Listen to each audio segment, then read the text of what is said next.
Les coulisses du Léman Express. Je m'appelle Claude Bonnard, chroniqueur historique de Genève. Au niveau historique, je dirais qu'enfin, on va pouvoir assurer le bouclement ferroviaire de Genève. Genève, c'est toujours par rapport à d'autres lieux de Suisse caractérisé par une situation hybride au niveau de son réseau ferroviaire. Nous avions d'un côté du lac sur la rive droite la gare de Cornavin. De l'autre, nous avions la gare des Eaux-Vives, cette charmante petite gare des Eaux-Vives que certains ont encore connue, et sans aucune possibilité de liaison entre les deux parties de la boucle. Les autorités genevoises, à un moment donné, avaient imaginé, c'était à l'époque du général Dufour, qui était ingénieur cantonal et qui en avait fait les plans d'ailleurs, une gare à l'endroit où se situe à peu près aujourd'hui l'hôtel Métropole.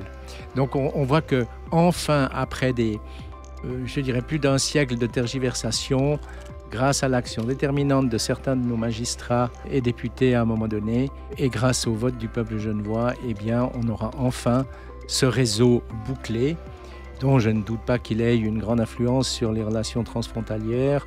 Alors, je ne suis pas expert transport sur la question des flux, des parkings d'échange, etc. Mais je pense qu'on entre dans une nouvelle ère. Les Balois ont toujours eu leur Regio Basilensis. Nous, peut-être enfin, on aura notre Regio Genevensis. Les coulisses du Léman Express.